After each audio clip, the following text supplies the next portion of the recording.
Oh, we back ready to go like we never left. It's your boy G Bush back in the building. We got the barbershop ready to go, streaming, simulcasting on Facebook, simulcasting on UCSS Network, simulcasting on the barbershop, and right here on Twitter. We got a lot to talk about. Rookie minicamp is going on as we speak.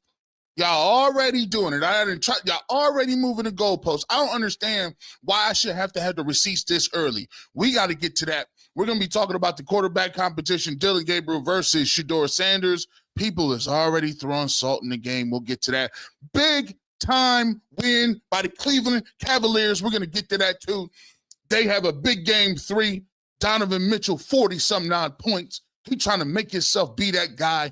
We got a lot of stuff we're going to get into, man. It's going to be a great show planned for you today. And you know where you can get it. Hit that like button and hit that subscribe button right before we get back to it. You already know. Let's get it.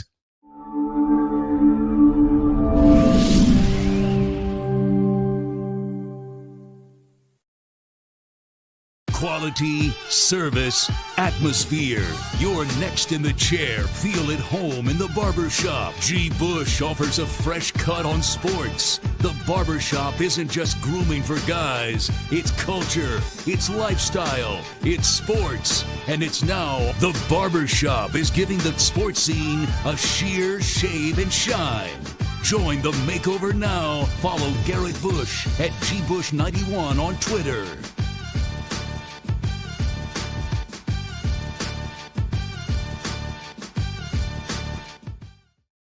Oh, let's get it going. Let's get it popping. It's your boy G Bush in the building, ready to go. We got a lot to talk about right now here on the barbershop. You know what it is. Make sure you hit me up at GBush91. Hit that like button. I need the like button to be already ready to go because we about to still drop bombs on people. We about to get it going, and we're not playing no games. I see people already out there playing these games. You're not going to be able to play the games on G. Bush. You thought I was done. I'm right back. Cleveland Browns training camp. This is rookie minicamp. We're going to get into this, man. We got a lot of stuff to talk about today. Wherever you're at, hit that like button for your boy. We got a lot to talk about. We're going to get to the Cleveland Browns first. I'm super excited. If you came here for Cavs talk, guess what? G. Bush got you squared away with the Cavs talk. Big time victory. I want to do a little NBA talk as well. I'm going to throw it out there. It's Donovan Mitchell, already the second best player in Cavalier history. I mean, this man is playing like he's the best dude. He's a top 5 player right now. I think Joker has been killing it. You can't take nothing away from Joker. I think SGA's been playing well until he didn't play well yesterday. Donovan Mitchell, my God, this man is playing with conviction, energy, effort, all the above, letter D. Super chat is available if you guys want to get in on that. Make sure you check that out as well. I'm going to start with the Cleveland Browns rookie minicamp yesterday. If you came here for the thumbnail, here's what we got to get to. So what I'm going to do is I'm going to get to something here. And I don't know if people feel like they're slick. I mean, people feel like I don't know what's going on. We've been talking about this quarterback competition, and we've been talking about this thing with the quarterback since Shedeur Sanders has gotten here. We've talked about the opportunity to earn the opportunity to win reps. We've talked about how great it was for everybody involved that the Cleveland Browns are now having training camp where guys have competition. The Browns have brought in 47 or some odd people. And shout out to the Browns, Nathan Segura, and those guys over there at Cleveland Browns Daily. I like the fact that you guys are showing as much as you guys can show in your situation over there in Berea to get people to see the footage, right? I think that's a very important thing, that people get an opportunity to see the throws. And because you guys did put that footage out there, and Bo Bishop, Nathan Segura, Cleveland Browns Daily, they had pretty much every single rep for Shedeur Sanders and Dillon Gabriel. They had the guys out there throwing football. They're not going to show 7-on-7 and things like that. But for those who did see it, and for those who have not checked it out, please go out and check this out. And the reason I'm encouraging you guys to do this is this. See, nowadays in the world of media, truth isn't the truth. Nowadays, everything is up to interpretation. And way too often, we let people tell us what they're interpreting and they don't know what they're talking about. When you have closed door practices and when you have practices where only a certain few people is watching this stuff, and they come back and give you all of these directions and you're starting to look back around and you're saying, whoa, what you mean? Like, what we doing here? What do you mean so-and-so looked good or so-and-so looked bad or so-and-so was slow and so-and-so didn't know what he was doing? You start looking around and you start asking the people, well, how do I know you telling the truth? Because I'm not seeing the same things that you are seeing. And the great opportunity that you give other people is the thing that I always tell you on this channel when we talk here in the barbershop. This is a special place. You know why it's special? I encourage each and every one of you to come up with your own thought processes and ideas. I encourage you, you don't got it. That's the best part about the barbershop. I don't cut you off because I don't agree with you. I don't call you an idiot. Some of y'all don't. Some of y'all might not be as smart as me. I'm playing with you, right? But I encourage you over here to do critical thinking on your own. Watch the tape. Develop an opportunity to watch tape. Do what you can to get what you can get, and then formulate your own opinions, thoughts, and whatever you're gonna do. And I think you're gonna need to do that during this competition because right now people is already moving the goalposts. We talked about how great competition is. We talked about how good it is that Shedeur Sanders has an opportunity as a 5th-round pick to get an opportunity to go against Dillon Gabriel. We talked about Dillon Gabriel getting an opportunity to show what he has to do, and so on and so forth for Flacco and Kenny Pickett. But I had to argue on Ultimate Cleveland Sports Show. Shout out to my comrades. But it's all about the energy. I don't know if they got the same energy as me. Can you tell me what's going on with the energy here? I don't understand why it's, hey, competition is good. This is going to be great. And then right when you get to something, it's, it don't count. What you mean it don't count? Why don't it count? Let me show you. Let me just set the table as I try to talk to you guys about what it is that we doing already. I'm just going to peep game. Just look, I'm just setting the table. I got the receipts. Let's get to it. Let me do a screen share here. Let me get my screen share together. Yeah, we're gonna do that. Okay, let me see. There we go. Y'all let me know if y'all got this. Y'all good? Yep. Let me go ahead and set this up. So this is on the Ultimate Cleveland Sports Show. This was yesterday. Shout out to the guys. We set our 3rd year anniversary. We are talking about Mikey McNugget says predicting the biggest storylines from rookie minicamp. Now listen, excuse me, I understand what y'all thinking. You're like, okay, well let's set this up and let's do this thing. My question is, why is it that we get to a point and now all of a sudden, we don't think this isn't a big deal. This isn't going to play any role in what we're doing. We do the same stuff every single year. Of guys in their street clothes walk into a Bush, as someone who appreciates rookie minicamp more than anyone else, what do you think we'll be talking about? Bull tripping. Good gracious. You think there's real storylines out of this? See, here's the thing. Yeah. How is there not real storylines? I ain't mean to stop it this quick. How is there not real storylines when you got Shedeur Sanders and Dillon Gabriel in here? How is there not storylines when you got 2 running backs that both of them are really that are looking to take the mantle of Nick Chubb? How is it that you got Harold Fanning Jr., who I think is going to be on the field a ton in this mix? How is this? You got Tommy Reese, who's out here coaching guys up for he's a first-year guy as an offensive coordinator. What are we talking about, guys? Let's keep it moving. Now, what the quarterback competition starts like tomorrow. Yeah.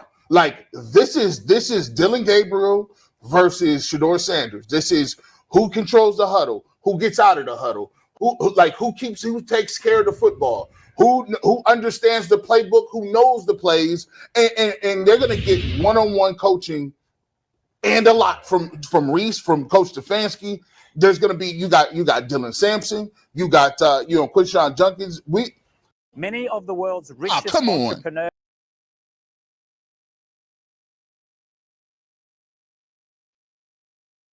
See, this the problem with your screen share. We back.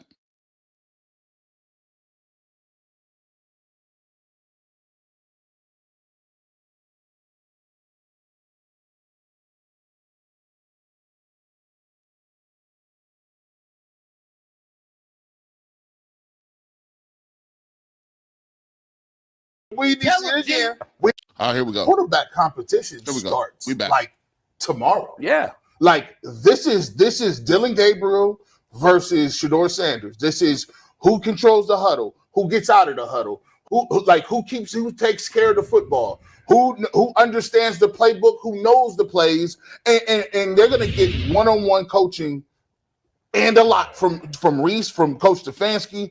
There's gonna be you got Dylan Sampson, you got Quinshon Junkins. There are position battles that are happening right now. But how with the running backs? I mean, what are you learning from the running backs? There's no tackling, right? Oh, he's fast. No, listen, man. we want to see a couple of things. First of all, we want to see how you catch the ball out of the backfield. We've seen all that with these guys. We want to know. We need to see now it we're going to again. see it in practice. No, we need to see it again. We need to see this my problem. This is my problem. We do this stuff way too much. I don't like to listen. At my heart, the core of who I am, I'm a guy who plays football. I'm a guy who played football since the time he was a young kid. I understand what the process of football is, and for people to be running around here talking, and I know this tongue in cheek, and they weren't really, I ain't serious. G. Bush, what are we going to really learn? Listen, this is the attitude that gets the Cleveland Browns smoked every single year. We do this every single year, and our media does this way too much. We got to start being serious deliverers of what it is that this game of football is about. What do you mean, what are we going to learn from them? It's like when you go, this is the problem. They move the goalpost. They tell you, think about this. They tell you that Shedeur Sanders falls in the draft because he wasn't serious. They tell you Shedeur Sanders fell in the draft because he didn't take what he was doing seriously. He really wasn't taking the interviews correctly. He was arrogant. He was doing all these things. He needs to learn and be humbled and be professional. How are y'all going to do that? And then say when these individuals get there, they go through practice, they're out there, that none of that means anything? So your narrative don't mean nothing. If it don't matter, you can't make it matter when you only want to make it matter.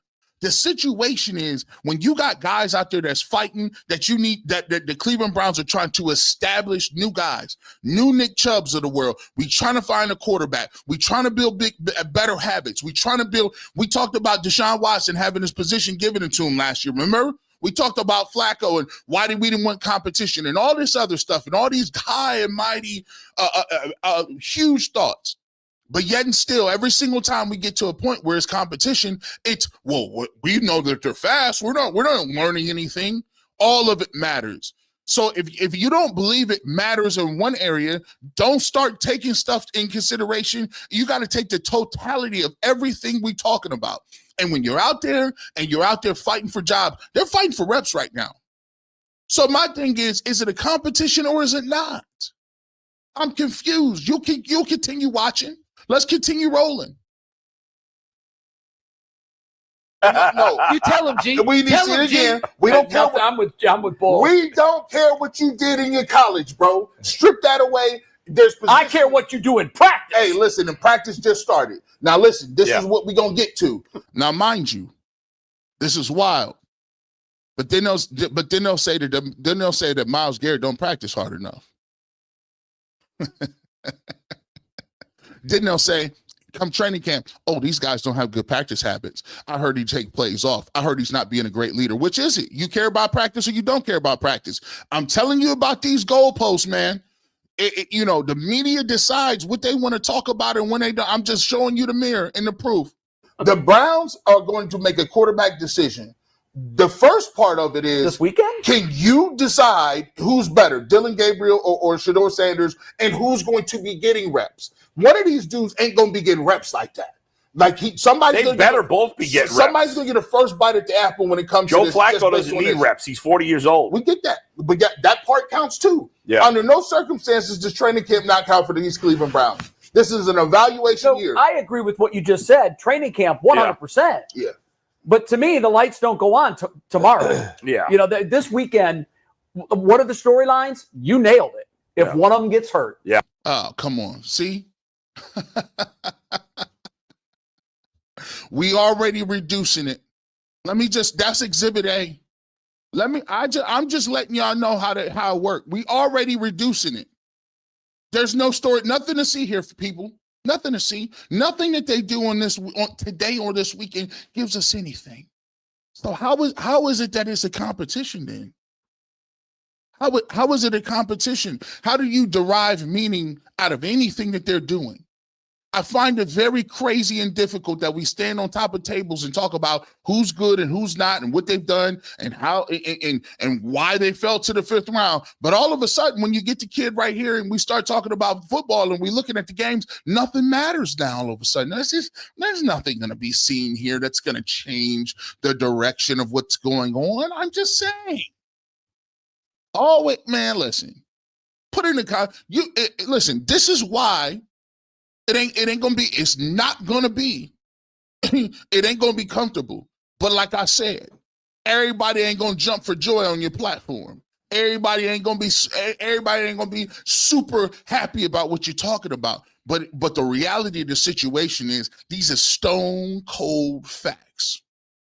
We in this town, especially our media, we're not taking things serious enough. We just not. We're not. I'm sorry. We're not taking it serious enough. And the reason I say this is because it's too much of the laughing and camaraderie and playing around with it and this don't matter, but this matter, but it only matter on this day and it matters on this day. Here's what matters.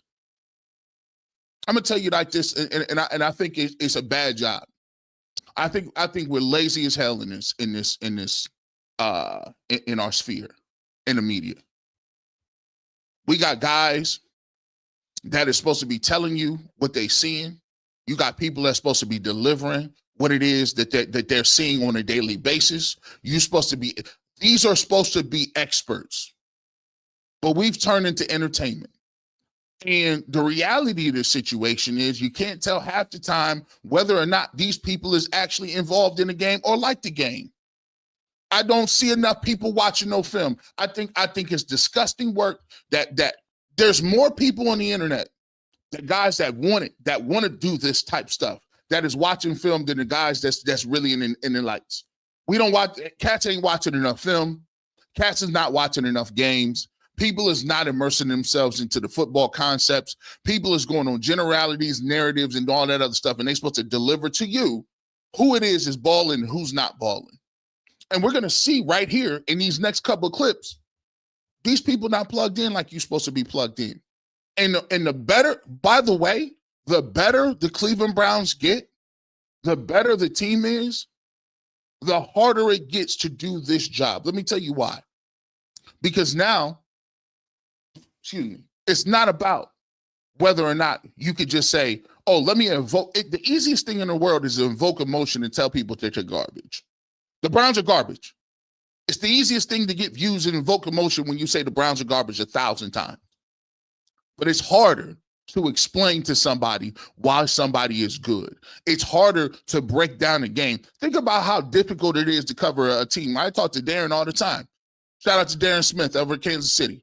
He covers the Kansas City Chiefs. And you know what I tell him? I said, it's more difficult being a person that understands the nuances of the game and to be able to articulate that and to break it down, because Patrick Mahomes is always good. The Chiefs are always good. How do you stand out? Negativity is always going to get better clicks, more results, more emotion.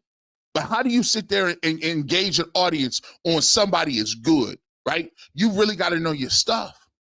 And what happens is we fall back onto, let me just be emotional and do narrative football, because that's the only thing we've done for 30 years. Watch this. Let me set my thesis statement up. I'm going to give you a couple of people here in a minute. And I like to, listen, I got a problem with these people, but you know how I give it up on a barbershop. Listen, we can have a conversation about why it is that I feel like I said what I said, but I stand on business. Watch this.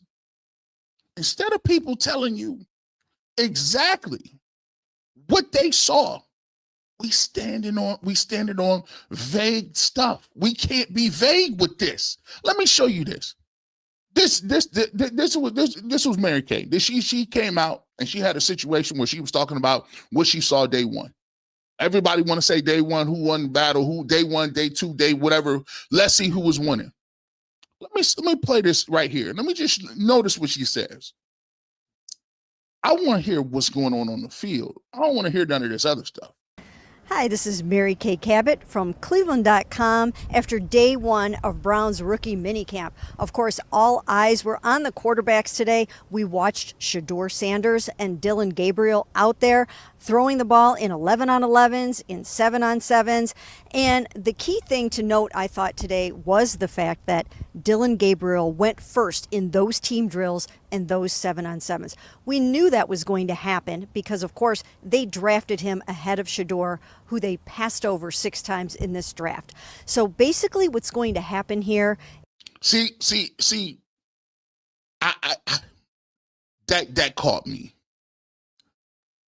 Out of the takeaways that we had on the football field, the takeaways, I want to know what the throws was. I want to know what the accuracy was. I want to know what the 5-step, the 7-step looked like. I want to know all the above letter D. I want to know who did better taking snaps under center. I want to know who got the ball out on time. I want to know the coaching, the little small nuances that the coaches said on the field. But here's the thing. Why are we still mentioning that the Cleveland Browns passed on Shedeur Sanders 6 times? That has nothing to do with what we talking about today. Again, if we're going to make this thing about competition, make it about competition. Make it about your merits on the field. Make it about what you did today. Make it about what you threw and how you threw and what the results were. Not that somebody passed over you 6 times. And frankly, that's water under the bridge. Why are the Cleveland Browns still talking about and stoking fans and fire about why Shedeur dropped? That is an old commentary. The dude is here. He's playing. He threw passes. What did they look like? That's my problem. We still in 2 weeks ago. How are we in 2-week mode when guys is playing? That goes to show you that you're more caught up in narratives. You're more caught up in what you're thinking about somebody than what you're really looking at.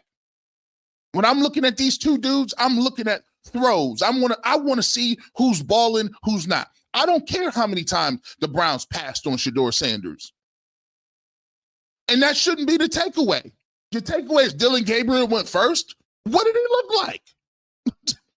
You tell me, did you see? Are you hearing what happened on the field? I'm going to ask you, maybe I'm stupid. Is that Shedeur is going to have to keep climbing up that depth chart if he actually wants to get into the starting lineup at some point. And when the veterans are joined on Monday, when they have to get out there with Kenny Pickett and Joe Flacco, of course, it's going to become even harder for these young guys. I actually think at that point, the depth chart, the imaginary depth chart, will be Kenny Pickett, then Dillon Gabriel, then Joe Flacco, and then Shedeur.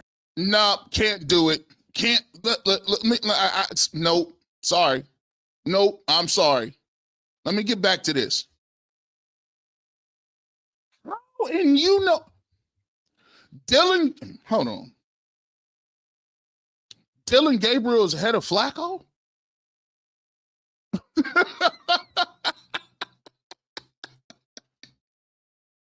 Stop the cap. This is what I'm talking about. How did you make that up? Who told? I've been trying to keep it real. I've been trying to keep it up. Stop it. Everybody, I get it.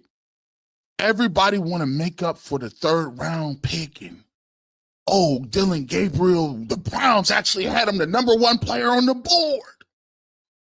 Look at that. He's nowhere near ahead of Joe Flacco. Joe Flacco could be 50 and he's not ahead of him. I don't understand what kind of stuff people trying to teach you and trying to shove you. There is no way in the world, if you are watching film work, that you have Dillon Gabriel ahead of Shedeur Sanders. Period, point blank. No prognosticator has it. Not Mel Kiper, not Todd Boucher. If y'all love them, none of them had him. People said Dillon Gabriel. No disrespect to Dillon Gabriel. But we can't keep doing that. All of a sudden, Dillon Gabriel's ahead of Shedeur Sanders and Flacco. And I don't know where Kenny Sunshine Pickett came from. I don't know if they just sat and got this golden arm in Philadelphia. Stop the cap with that too. Everybody in this town been trying to sell me on Kenny Pickett. He's the one that better earn this spot. What are you guys talking about? Joe Flacco got the best footwork in terms of running play action. Joe Flacco got the best arm. Joe Flacco done won games at the highest level. Joe Flacco took you to the playoffs. Let's not act like that ain't happened. But my point is this, man. Where's these imaginary depth charts being made up at? I thought it was a competition. We talking competition, and we ain't even heard nobody but what they doing on the field. We don't need. You done made up like so. Let me this is Exhibit A. We sit here. I gave you people. What are we going to learn in minicamp? Why would we even learn anything? Nothing happens there is going to really mean anything. Exhibit B. What I took away from camp, Dillon Gabriel's in the lead. What's what I took away from it? No throws, no nothing. Ain't nobody talking about none of that. Let's get Exhibit C. This might be the most egregious. This might be the most egregious. Let's get to it. I asked the coach, okay, did you do that? How did you select who went first? Was it just draft status probably? He would not answer. He would not answer. He did not. He said, Joe, don't read too much into that. I said, well, tomorrow, will it be reversed then? And he said, you'll have to come and find out. But they each got equal snaps. It's just that Gabriel went first, Shedeur second. I got to tell you, I thought Dillon Gabriel looked pretty good. Well, yeah, so let's get to that because everybody's going to ask. And I think it's fair for us to talk about this. Kevin Stefanski said they're competing. So if they're competing, that means someone wins and someone loses. So this is the problem with it. The competition level is this. This is why listen, listen, I'm on these platforms talking this talk right now. Ultimate Cleveland Sports Show, there is no reason you do not need to be over at Berea. No reason at all. I don't know who I got to talk to. You know the folks. The powers that be understand what we're talking about right here. If it's going to be a quarterback competition and it needs to be a competition and there needs to be competition and people is delivering what it is, I don't want to sit here and hear nobody saying what they thought they saw. I want to see it myself. I don't know what you got to do. Let's get it done. We big enough. The barbershop big enough. We got enough followers. Big Dog's coming to camp this year. I want to see it. I don't want to know what he know. I don't want to know with no disrespect to any beat guy. I want G. Bush, the dude that put his hand in the ground, to see exactly what's going on. Because these gaslighters will do this to you. I saw this guy being great. Oh, you did? I don't trust your eyes, dog. So whoever I got to speak to, hit me up. You know where I'm at. Ultimate Cleveland Sports Show needs to be in Berea, period, point blank. We the biggest in the game. Who got more subscribers? We the biggest in the game. When you want the truth, you come over here. We need to be in the building. If we didn't see it, it didn't happen. It's time out for this. See, they be having gatekeepers. It's too many gatekeepers in the game. I don't want to know what you know. I want to see it with my own two eyes. Let me decipher from what I'm seeing. Talk to me. Out here playing around with us, bro. There needs to be an account for some of this stuff, and we can't be accountable if I'm sitting here waiting for people to tell me what they think they saw, and I don't like your education level when it comes to the game of football. That's why you don't get nothing. That's why. No. I'm not taking nobody's word for it. Can't do it. We need to get on it. We need to be there. I need to be in the building. I ain't got to see 7-on-7. I ain't got to eat birthday cake with nobody. But no. I need to see it. We need to figure that out. Something. We need to get this thing together. 310. Listen, there's 1,500 people in here. Say salute. But let's keep it rolling. Loses. Who won day one? Well, I think if you took the names away from their jerseys and just looked at number 5 and looked at number 12. Again, stop saying that dumb you know what. Why are you keep talking about the names on the back of the jersey, bro? That tells me what you're thinking about already. That shows me what you're talking about already. Well, if you take the names off the back of the jersey, what does that mean? They both play for the Cleveland Browns. They both play. Stop. Oh, listen, we play two. It's always a damn culture war. Stop it. You take it off the back of the jerseys. You'd say, oh, that's why they drafted number 5 before number 12. I mean, he just throws the ball better, at least today. This is a practice. It's Cap.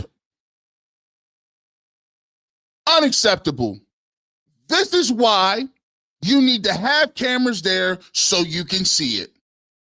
Put in the comment section, how many of you people were actually watching that feed that Bo Bishop and Nathan Zagura had at Cleveland Browns Daily? How many of you actually were sitting there watching those throws as you watched them throw all the throws in intermediate game? What I was like you.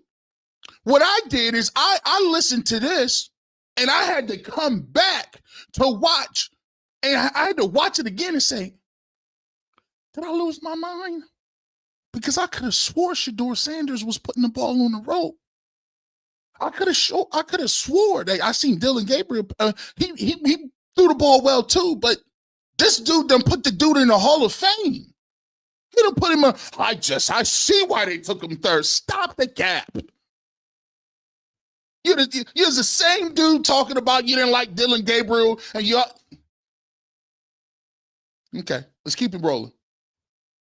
I'm putting it in there. Put a 1 if you watched the throws like we've seen. It's a first practice. Yeah. And it's not a narrative I'm trying to set. It's my observation.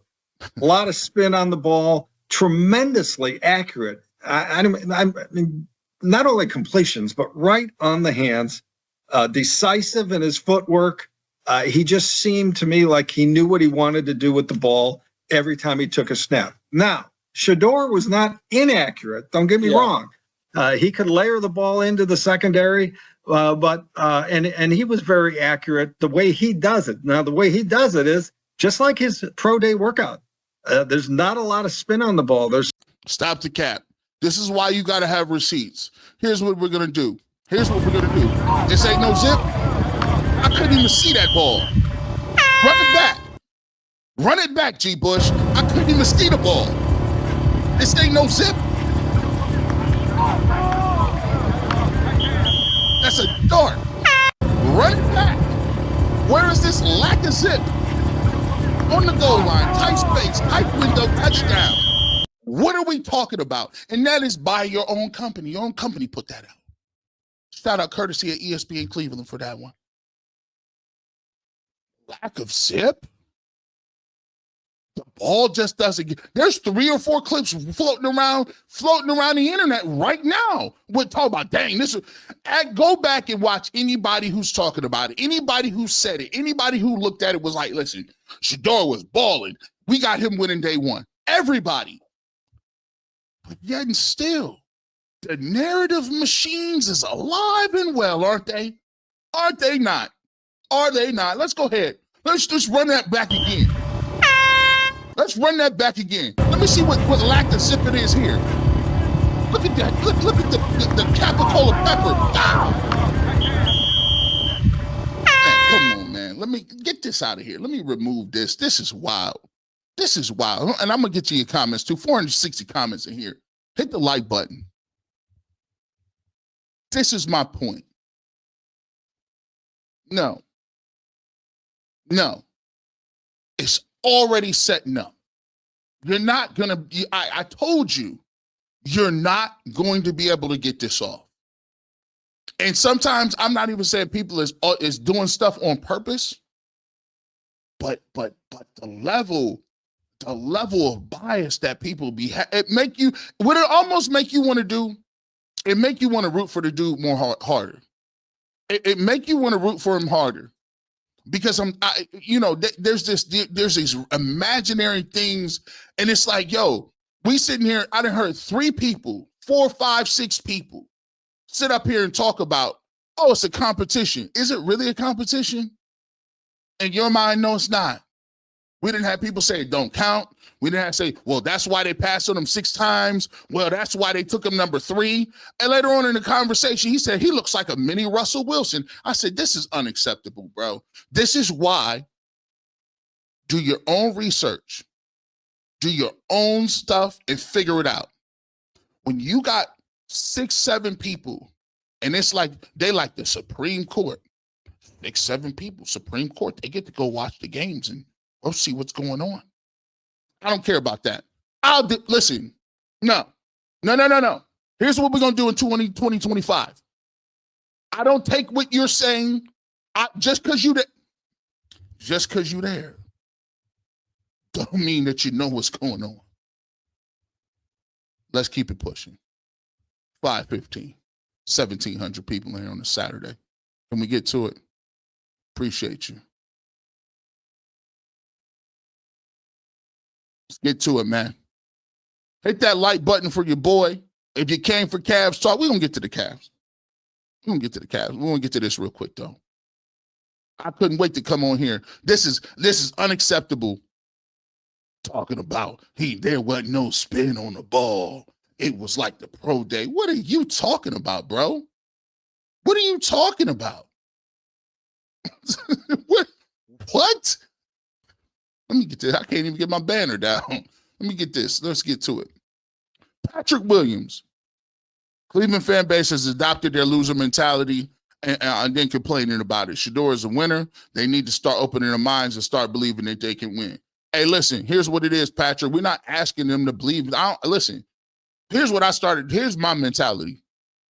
My job is not to talk to the people that gonna do that. That ain't where my base is. My base, I learned, talk to the people you're gonna talk to. If you want to be enlightened, and if you happen to hear what we talking about, you say, well, I'm gonna go check him out. I have no, them losers with all this non-narrative football stuff, that this don't count, that don't count, all that stuff. I don't conglomerate with them. I don't eat birthday cake with them. I don't be hanging out at bars with them. I don't do that because it's counter to what I believe the game of football is about. It's counter to what guys that I go back and talk to, and we know what it is. That's why it ain't a prerequisite for you to be around the game of football. It ain't a prerequisite for you to play, to understand, and have a passion about it.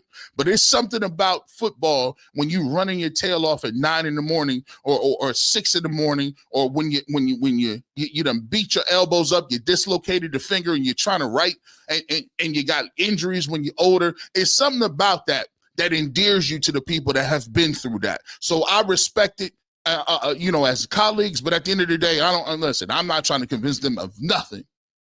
They don't understand what we talk about. Anyone that tells me that they aren't trying to start a narrative actually is trying to start a narrative. All cap. Thank you. I'm not saying a narrative. I'm saying what I saw. Now, here's what I'm going to do. I'm going to see it myself too. This is why it's important, because people will gaslight you and make you feel like, hold on, I had to go back and look. Now think about it. What if nobody was presenting this side of the argument? What if nobody was like, hold on, well, actually, here goes in a picture, here goes a touchdown that the man just threw, where it had velocity, it was a strike, he knew where he wanted to go with the ball. He said, why is that? That's the part of it. When you got one direction, when you got one voice, when you got everybody saying the same thing, and you like, hold on, bro, what are you talking about? Who told you that? Come on, man. KA, respect. I appreciate you. BZ World. Thank God I found an ally in Cleveland. Mary Kay, Tony, and a few other Cleveland is tearing down Shedeur very quietly. Glad you peeping to play. Oh, hey. I told him earlier, this is their problem. You're not going to get this off. You're not going to get it off. You're not going to get it off. Like, you're trying to, you try to make it like it was first about the fact that it wasn't his talent level. It was the fact that he wasn't polite, or he was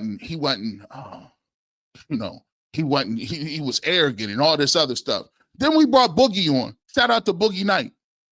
Then we brought Boogie on, and he came in here and eloquently, the dude that is around him says eloquently, nah, man, he ain't never been about that. Then draft night, he took that out like a G.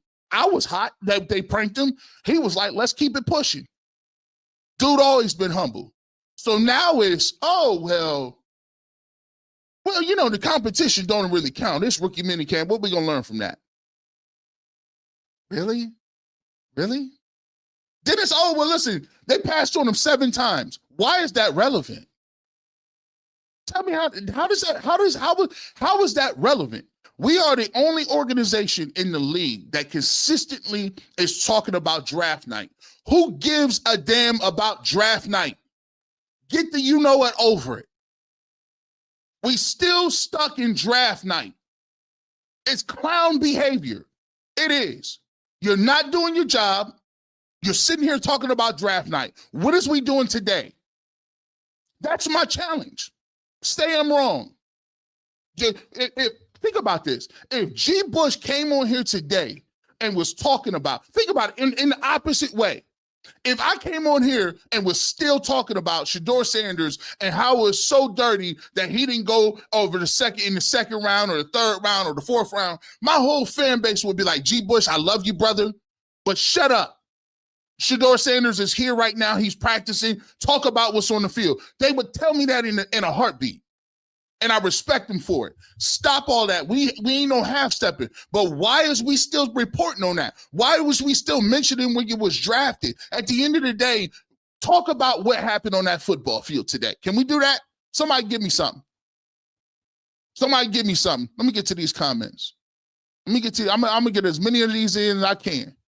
Look at these ones. Look at these ones. I said, bro, I had to go back and look.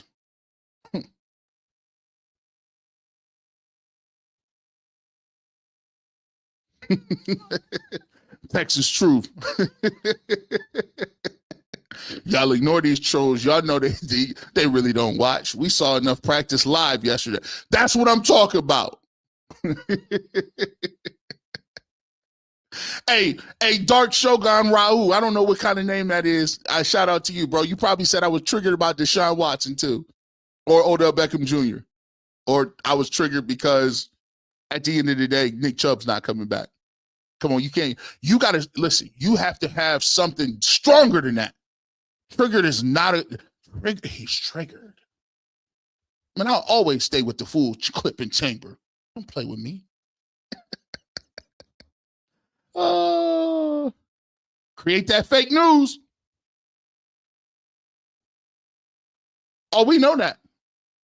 Yeah, we know that. We know that. Hit them likes.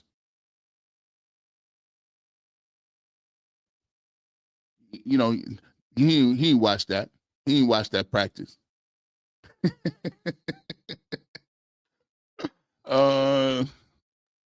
Bezo. He about to lie so hard. I seen the practice. 12 looked better, way better, more accurate than Gabriel. Has to pull a lot on the ball. Sanders throws effortlessly, and Gabriel literally had many bad throws. I mean, I didn't think Dillon Gabriel played bad. He had a couple of footballs hit the ground, but I had to go back and rewatch it when they talk about it. It was all, young Russell Wilson. Ball didn't hit the ground. Man, boy. Look, I'm just saying. Everybody watched it. Everybody saw it. Look, I'm just saying. You find me somebody in the mix. You find me somebody in the mix that was, I said, listen, I said, put the one in the comments. If you saw the feed and said, what is they talking about? Let's just go through them. What are we talking about here? It was, I was looking for it. Put the ones in the, I say, yo, what, this is what we're doing? Literally, there's literally an hour of video practice, and that dude gave us that. But it's just me. Maybe it's just G. Bush. You can't, you just be just doing stuff. My thing is this, man. Let's get to the football. Let's get to the ball. Let's get to the football, man. Let's get to what's happening on the field, man. Let's start getting to like, come on, man. I'm tired. And you know what I'm not going to let happen? And I'm sorry, I'm going to have to push back. I'm not doing this every single year. I'm not going to do this thing where y'all find a person and rail on them the whole time. You're not going to find a person. You guys been doing the same stuff for 6 years. 6.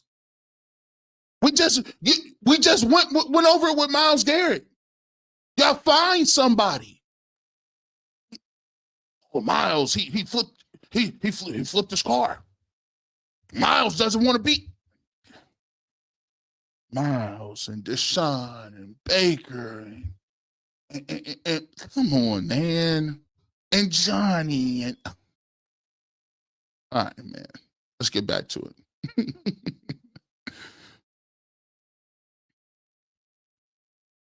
me see this.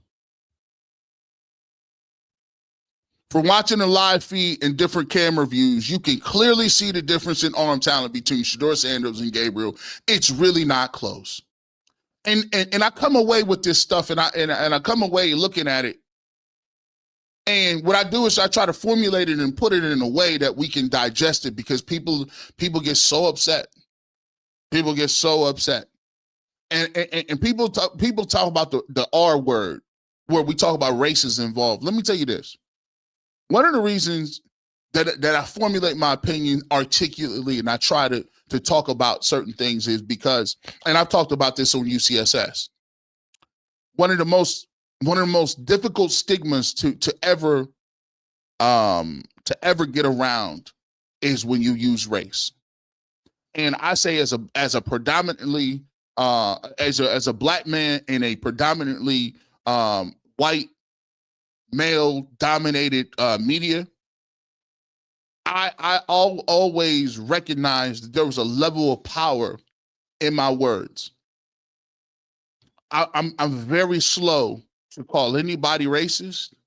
I'm very slow to use that as a term against people, because I understand how tough it is for somebody that's the scarlet letter, right? And for me as a person, I try to live a certain type of way that I try to really live where my words mean something. So if I say it, there's people that's going to really roll with it and rock with it. And so what I do is I try to always tell people I'm never going to throw that word around lightly, because I understand, to me, it's just like essay. When you're talking about assaulting a female, that's why I'm serious about that too, because I understand what the stigma is around it. I think more closely is this. We're old, we're outdated, and we're antiquated.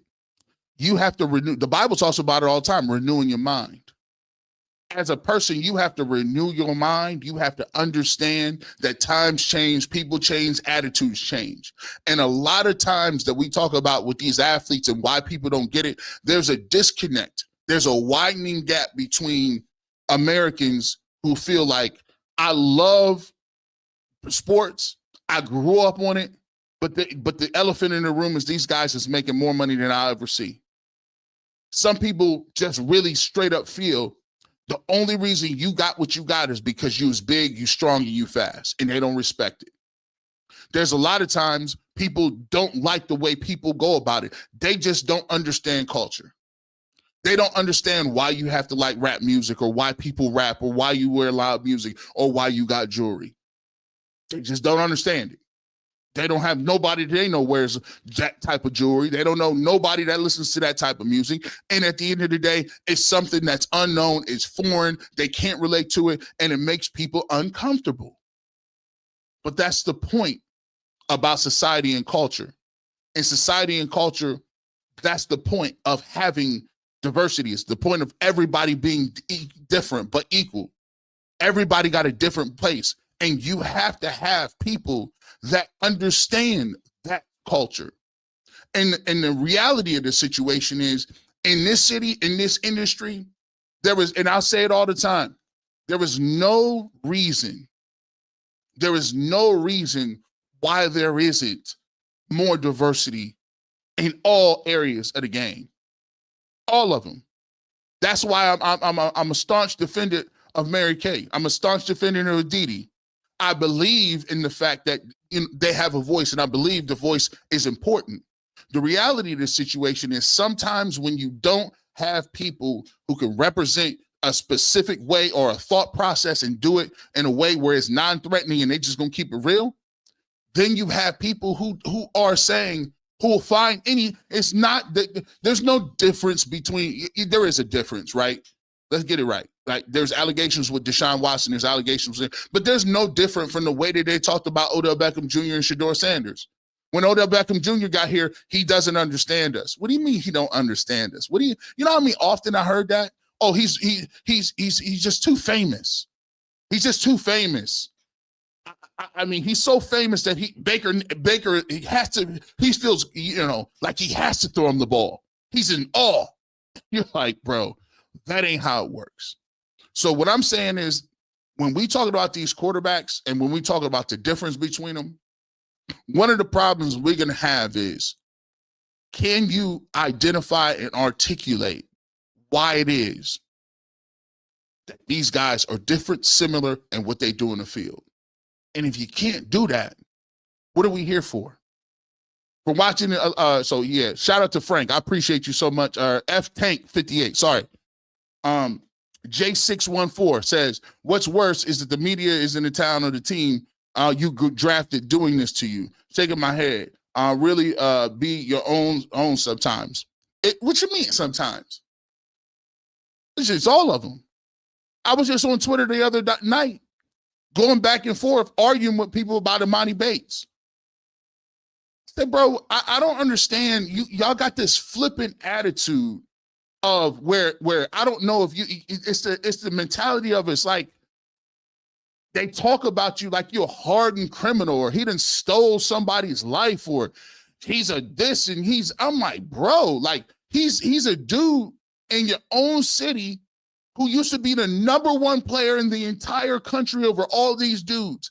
He obviously is getting 50 a game almost in the G League. I'm not saying he needs to come start over Evan Mobley. I said, hey, develop him and give him an opportunity. People, and they laugh and joke like it's like, yo, are you guys doing this in other cities?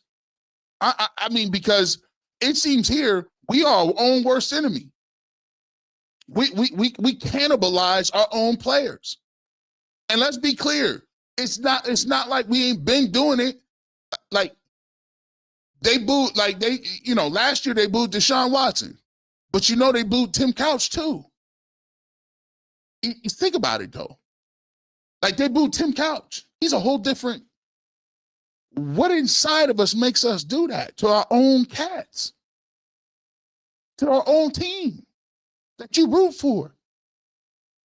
I'm just food for thought. Just asking.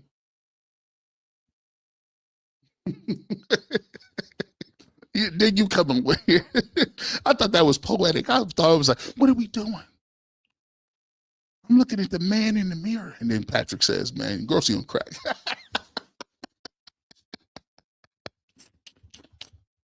Oh, you're crazy.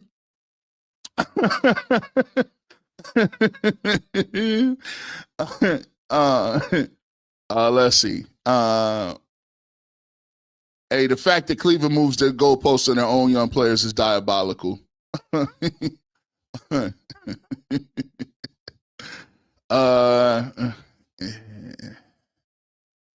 see. We'll get one more. We'll get one more in here. I got another one.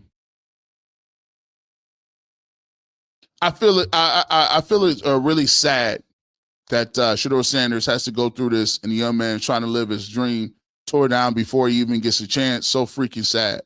But here's the thing though. Here's what I like about this, and I put a bow in this as we keep going. He has the opportunity, and real recognizes real. We saw what it was. We saw what it is, and he's still gonna get to the opportunity. And I've always said, what God got for you, can't nobody take it. No man can take that away. There's only a couple of things that you can control in your life: how hard you work, your attitude that you have, and your drive, and your belief, and your faith. If you can't deal with it, nobody can take that at all. Nobody can take that. I used to be angry as heck. How come I don't get my opportunity? How come I don't get my chance, man? I feel like I'm just as good as these guys. I feel like I'm the best to do it. I feel like I'm the best on the microphone ever to do it.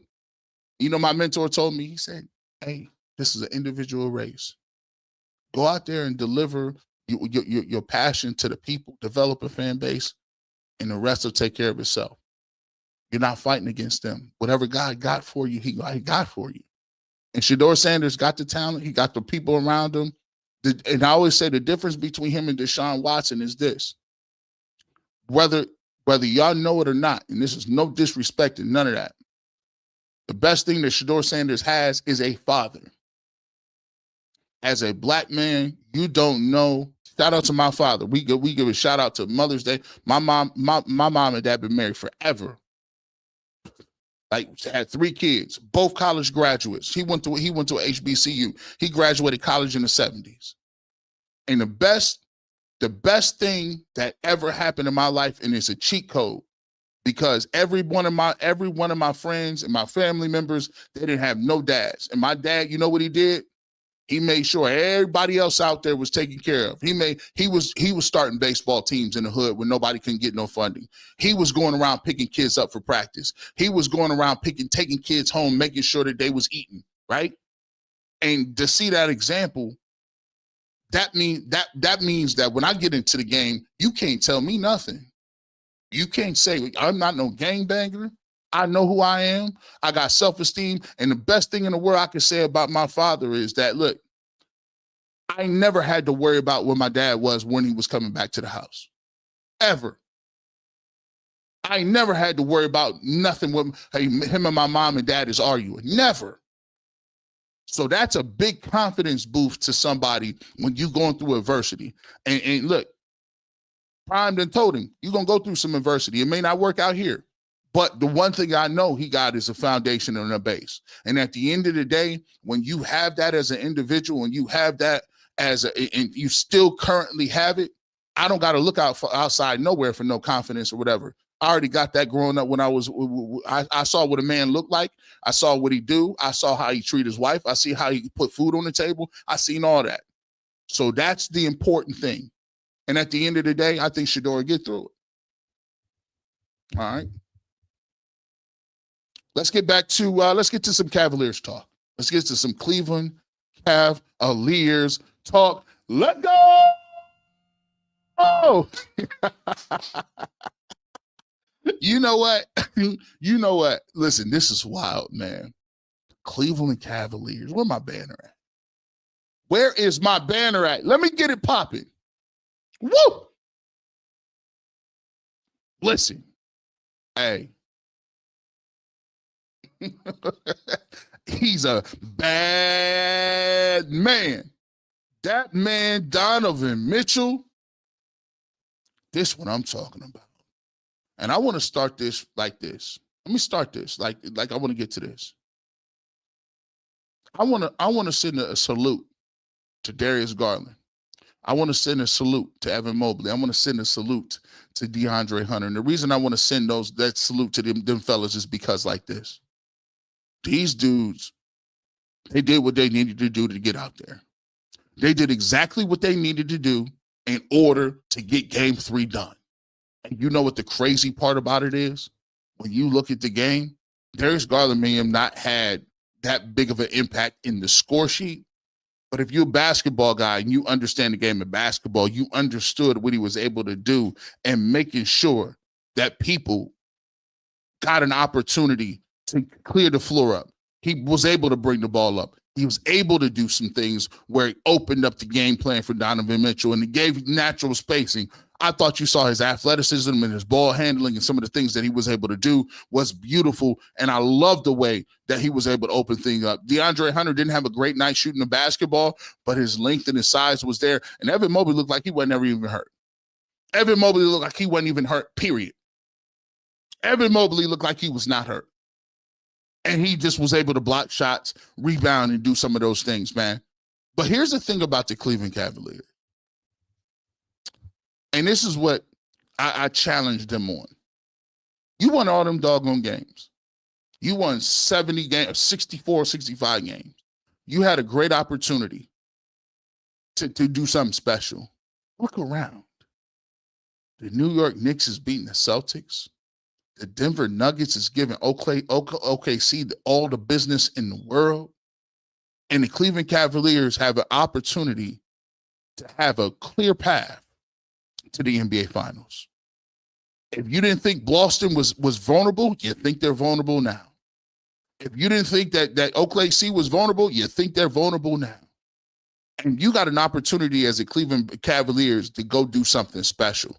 And so for you to come out the way you did and lose the 2 games that you lost in the first 2 games at home was disappointing. You was soft. Kenny Atkinson, I don't know what you was doing down the stretch. You couldn't get the basketball in. It was just a bunch of other stuff. But let me tell you this, though. I'm going to just keep it real with you. Indiana, let me come talk to you real fast. Pressure's on you now. The pressure is on you. You won the first 2 games, and you might have had the best 2 games of y'all's life. The first game, y'all couldn't miss. The second game, y'all had the craziest stuff happen for you to win that game. That third game at home, you got smoked, and Tyrese Halliburton wasn't doing nothing. No disrespect to them. I like the way y'all play. Y'all play hard. Rick Carlisle had a lot of stuff ready to go, and I think he's cooking up. I think he outcoached Kenny in that first 2 games. Cavs went to the zone. On them. It was nasty work. The problem with the Pacers is they don't have the best player in the series. That's Donovan Mitchell. They don't have the best roster in the series. That goes to the Cavs. It's arguably that they might have about the same amount of the bench. But when them 3 dudes came back, you saw the level at which they was playing. You saw the level and the differences between the way they were looking. They're just not a better basketball team than the Cleveland Cavaliers. Now, they can still win this series if they come out here game 3 and game 4 and do something. But I'm going to tell you right here, whoever wins game 4, it got a stranglehold on the series. If the Cavs can come back and win game 4 in Indiana, they're in trouble. They are in trouble because now all of the pressure flips on them. All of the pressures, all the Neesmiths and Matherins and all of them dudes like that. You was up 2. You had this thing. You could have got us up out of here.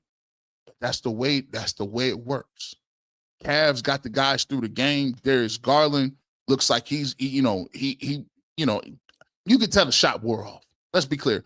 Darius Garland, the shot wore off down the stretch. Like that toe was getting inflamed. That's why you kept falling down. People don't know when you get a shot like that, what usually happens is the simple fact is you get the shot, your foot is numb. And so when you're running around trying to do certain things, like you just fall because you don't really have the feeling in it, right? And that shot wore off. You started to see it in the fourth quarter. Evan Mobley, he couldn't catch the basketball to begin with. He probably got shot up, and DeAndre Hunter probably did too. They couldn't do nothing. Couldn't catch the ball, but you just see that the way the size started to really change the way that they started to move the basketball. You started to see the way that the Cleveland Cavaliers started off like really moving around, passing the basketball, running the offense, and it was great. And I gotta send a shout out to this guy. And I've been on him for a year. I've been on him tough.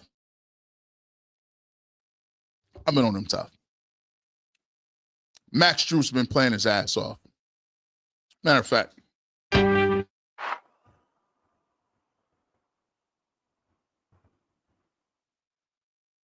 Max Strus been playing his tail off. He been hitting timely shots. He been D'ing up. He been scrappy. He been getting rebounds. He's been a secondary scorer when we needed it. He's been able to bring the ball up when he needed it. He's hit threes when we needed it. Max Strus has been playing his tail off this series. And it's not about, listen, I got to give credit where credit is due. He's been playing tremendous. Let's get to these stats really quick. Let me break these down real quick. Look at this box score.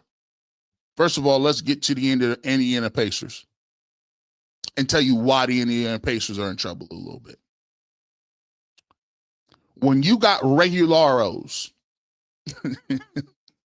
you got a lot of regularos, Indiana. Look at this. Take a look at Tyrese Halliburton. This game right here, Tyrese Halliburton, 30 minutes, 2 of 8, 0-1 from 3, did not get to the free-point line, 5 assists, minus 20. You can't be a superstar in the game and do that. He running around with these big cojones, bro. You running around doing all that. You hit that step back, but come on, bro. This is a closeout game. Indiana, you at home. You should be excited. You stole 2 games on the number 1 seed's court. This game should have been in your mind. Closeout time. It's time to get these boys up out of here. And you come in timid, non-aggressive, 2 of 8. Come on, bro. You ain't no killer. You are not an assassin like that. Anybody on the best player on a team at home, you supposed to have been super aggressive. Super aggressive. You come out here 2 of 8. Now look, let's go to your second best player, I would say. Pascal Siakam. 8 of 14, 1 of 4 from 3. Didn't get to the free throw. I know when Siakam is playing aggressive. He's playing aggressive when he got his free throws up, not there. He's a minus 14. He had 18 points. Miles Turner, I think, is the third best player. He started off the game good. Miles Turner, come on, bro. You had 3 rebounds. 4 of 7, 1 of 2 from 3-point range, 15-point minus 26. Aaron Nesmith, you was shooting from half court in Cleveland, dog. Damn, homie. In high school, you was the man, homie. What the happened to you?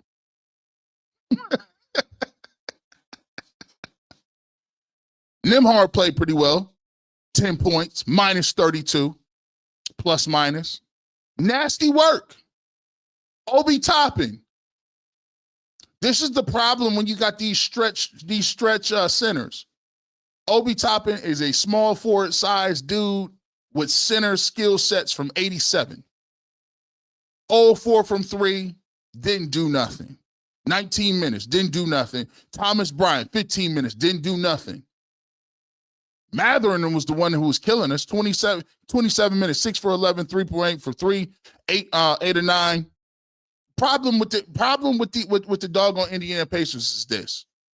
They're not a team that is going to walk the ball up and go one-on-one. They got to have Tyrese Halliburton moving the basketball. They got to be in motion. They got to be in rotation. They got to get out in the open court and get some easy buckets. If they get down some points and you play the way you're supposed to play and run them off that 3-point line, it's different. If you limit their transition and you don't get lazy on your rotations and give these half-hearted closeouts, it's different, right? Let's take a look at the Cleveland Cavaliers box. 35 big minutes for Evan Mobley. Come on, man. Come on. Round of applause. Man, stop.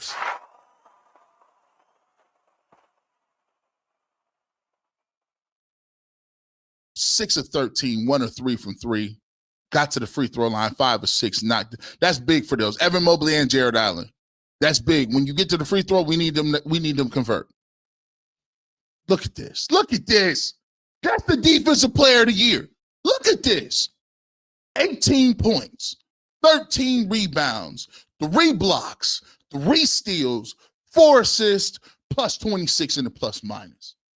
They asked me before the game, who's more important, Darius Garland or Evan Mobley? I said, stop playing Evan Mobley. What are you doing? You don't see him closing out on these guys? You don't see blocking them shots? I'm like, dang, is he even hurt? Let's get to my other guy. He been there. We can't say it's on Jared Allen no more. We can't say the lights is too big. He was aggressive. Look at that, plus 38. Come on.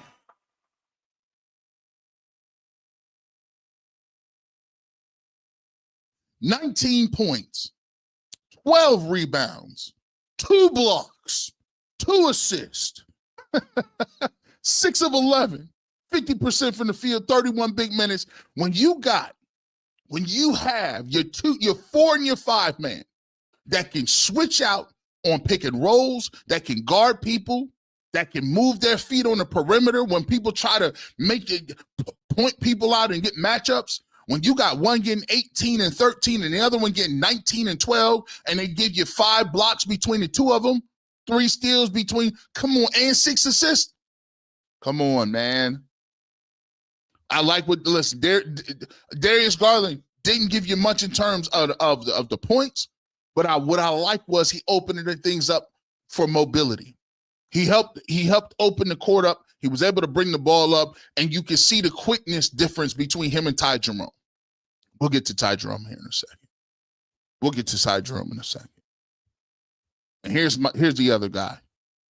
Max freaking Strus. Max Strus, 8 of 12, 4 of 8 from 3, 33 minutes. This man, Max Strus, has 7 rebounds, 7 assists, and a block. 20 points plus 32 on a plus minus. Come on now. Cooking. DeAndre Hunter didn't really do too much. He had 8 points. He did have 5 rebounds. Minus 14. Let's get to the elephants in the room. Let me get to the elephants in the room. 1,800 people in here. Hit the like button. Hit the subscribe button. Saturday, every 9 to 11, every Saturday. No, we give it up. Let's get to this elephant in the room. Ty Jerome. Ty Jerome.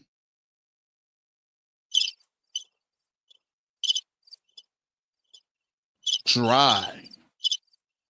Dang, Ty. 1 of 8. 1 of 8? You were 1 of 14 the game before. You are 2 of 22 the last 2 games. Your floater's not dropping. Your 3-point shot not dropping. You out here looking slow. You look like you tired. It looked like you got cartoon legs. Like when cartoon characters be running in one place like Shaggy from Scooby-Doo. Bro, you out here getting victimized. It looked like they little kidding you. You got to back. You doing the Magic Johnson back down all the way down the court. You're backing down, guy. I said, I thought you was a guard. Under no circumstances are you backing with the Magic Johnson back down dribble from half court. You're getting 8-second calls. You're throwing the ball out of. It looked like it's 2 different. It's looked like it's 2 different levels of play. You look like you. He might need to go to a camp. This is crazy. They locking you up. You looking frustrated. You looking super slow. I'm like, bro, they showing you levels to this playoff stuff. Now, we going to need you to play well if we're going to do what we need to do. But if you keep playing like this, we're going to have to give your minutes away.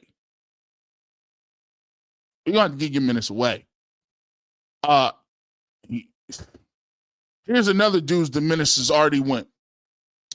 We had to do the Hunger Games like this on your boy Isaac Okoro. Put his name in the sky. District 35, you're up out of here, Isaac Okoro. He played 4 minutes. We can't keep guys leaving you in that corner. Listen, I'm telling you, I have not seen Isaac Okoro hit no jumper in weeks. It's been months since I've seen you hit a jumper. Dean Wade, I don't think I've ever seen him score in a playoff game. I don't think I've ever seen him score.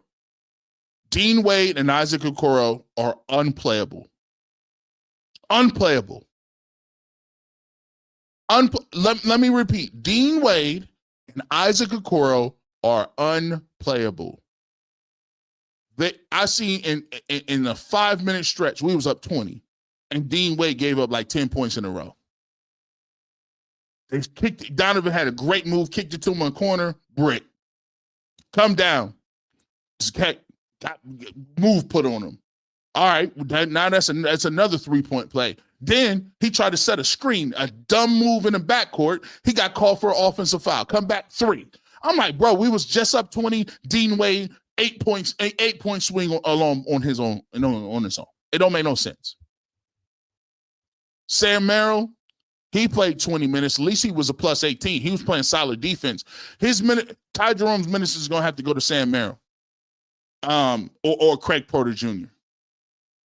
Because if he keeps struggling, I'm sorry. Those 3 cannot play. You're going to have to go to a very quick lineup situation. You're going to have to make some stuff up on the fly. And like I always been saying this too, and we're going to get to your comments here on the Cavs and basketball in general. I'm going to do some NBA stuff as well in general, in terms of what surprises you guys got coming up. I've been watching a lot of this NBA basketball, and it's been a pretty nice product. I'm not gonna lie. OKC was a great game yesterday against Denver. We saw a lot of great games. Boston, New York. I'll get your thoughts on that too. And then obviously we should come about the Cavs. But here's my situation, and this irks me. And it's like, again, we go back to the Imani Bates thing and the Jalen Tyson thing. My thing is, I'm a person that I believe in Project Stockpile. I believe in always looking to add to certain things, right? I always look at. I believe that the way that dynasties are set up are that people get dynasties because they mess around and find out that they got somebody they didn't realize that they had. The Chicago Bulls didn't do nothing till they got Scottie Pippen. And then they were able to elongate that by going out and getting Dennis Rodman and getting Tony Kukoc. The San Antonio Spurs were dominant. If they were able to keep Kawhi Leonard, and when they found Kawhi Leonard, it extended them past what their window was. They had Tony Parker, Manu Ginobili, Tim Duncan. Right before that, they had you had Elliott. You had Avery Johnson. You had those guys, right? And they won with the Admiral, but they got Tim Duncan and prolonged it. Then when they got Tim Duncan, they found Tony Parker and they prolonged it a little bit more. They got Ginobili, right? Then they got Kawhi Leonard, and so now we can beat the Miami Heat because we can develop Kawhi Leonard. My thing is, when you're looking at people next year, we know exactly who Dean Wade is. We know exactly who Isaac Okoro is. Those minutes should not even. Those minutes right there, that them 14 minutes and them how many minutes they getting, they should be going to Jalen Tyson, Craig Porter Jr., and Imani Bates. Under no circumstances should you be wasting your time with Dean Wade and Isaac Okoro, because you know what they're about. You know what their ceiling is. Understand that. Keep it pushing. Give me somebody who can now is 6'9" and can pull up from anywhere. Give me a Jalen Tyson who I can use as a Swiss Army knife that can go around and guard people. Let me get that off. Now you're talking about when guys come off the bench, you got Imani Bates, you got Sam Merrill. And remember, I was telling people about Sam Merrill. It's just Summer League, G. Bush. I said, no, this Sam Merrill dude is an assassin. He pulling them from everywhere. It's just Summer League. Come on, man. Come on, fellas. Let's get to y'all what y'all want to get to. Let's talk about it. Let me pull this down. I'll put this up just to get back to it. Bear with me. There it is. Get to these comments. We got some super chats in here. Pee-wee's burnt pizza. Cavs 2-3 zone is diabolical. You ain't lying. That 2-3 zone they slapped on them. Slap that 2-3 zone on them. Put the cuffs on them boys. See all that pass and kick stuff, all that drive and Halliburton. Oh, it's a wide open three. Ain't it funny? Ain't it funny how things turn out when you know what they want? We know you want 3-point shots, right? We know that's what y'all want. So now, listen, if you're gonna get to the rim, you're gonna have to finish over a defender. You're gonna have to finish a tough 2-point shot. McConnell started realizing that a little later in the game, the third, fourth quarter. He started probing and hitting his little runner. But at the end of the day, that didn't mean too much. They still wanted them threes, and them threes wasn't falling. Fans and the media don't know what healthy competition is. Well, listen, I'm just, and there's a lot of people, and there's no knock against those people. A lot of people haven't really been a part of that healthy level of competition. I don't know what the age group is in here. I don't know.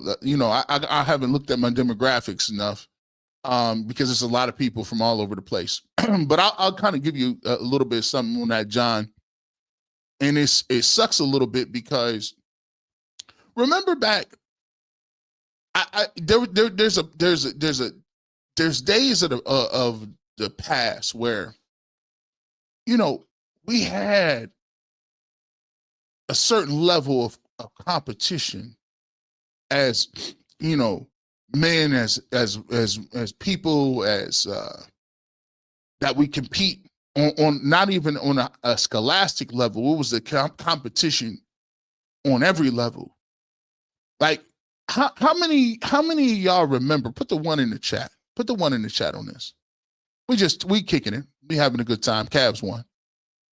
And I remember going around from there would still be a circuit in every city where it's a circuit in every city where there's 5 or 6 basketball courts.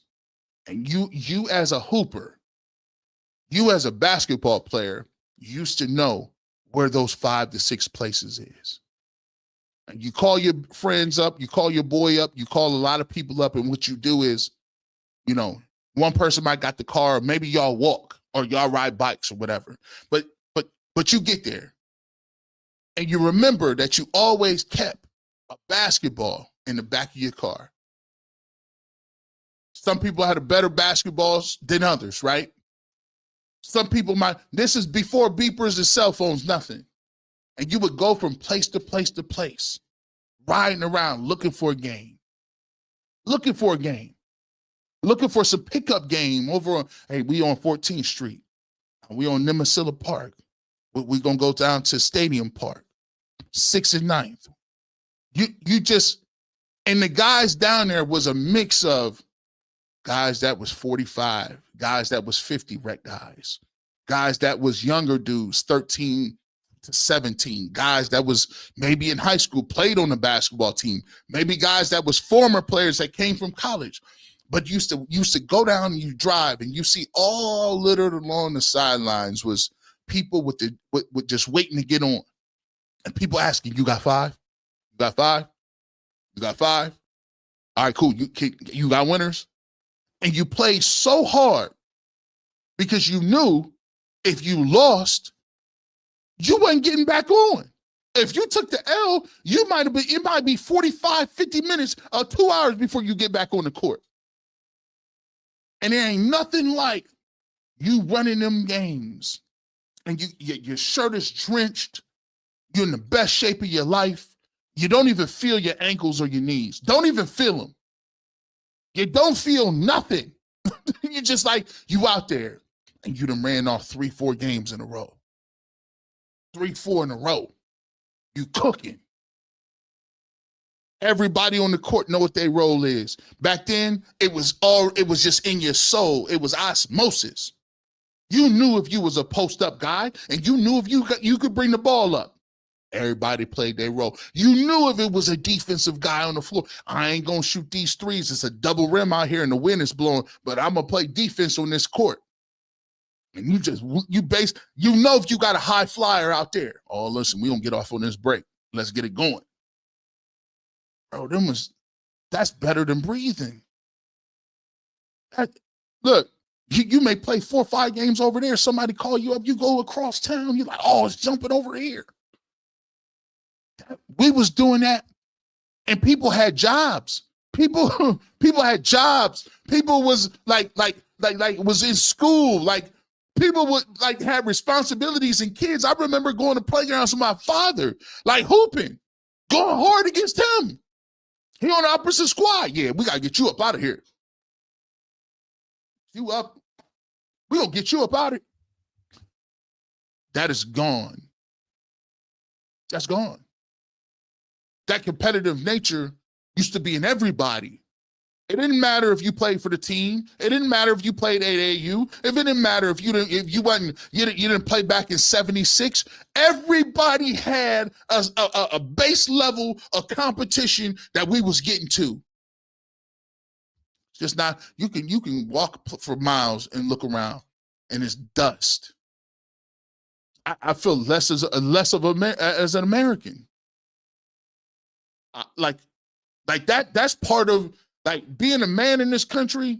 There was a rite of passage that the time where you would sit on the sidelines and they didn't even tell you couldn't play. You just didn't get picked. To the time when you grew up and say, I can't wait to bust these dudes' tail. I'm about to get y'all up out of here. I'm gonna be nice. You get to be 6'4". I'm the king of the court. Then you eventually fall off. You say, man, my knees hurt. My ankles hurt, and you pass the torch. But at least it was competition. Y'all know what I'm talking about? Am I tripping? Maybe I'm tripping. Maybe I'm tripping. Hey. Fix Our Streets 216. G. Bush talking about Forest Hills Park back in the day. Big time ball games in the 80s. Man. I remember playing against Aaron Hernandez AU team. They murdered us. That's funny. Hey, Mike Strong, who got next with this no sore knees? Crazy. Man, that's wild, man. Nah, you speaking facts, man. Let me see. Hey, Wood Hill, a.k.a. Luke Easter Park. Man. Nemesis Park. Boy, my goodness. We did that from high school age to like 25, 26. Good runs all over the city in the parks, Breck. All over the place. All over the place. All over the place, my guy, man. But I'll say this. Times change. I always remember them. I always remember them. That was part of what it was. So when it comes full circle, when you talk about the Cavs and the Browns a little bit, I love the fact that there's competition. B33Z says, I've been saying it about Accordo and Wade. DG is also unplayable half the time. Let's see. Let me see. Get one more. See.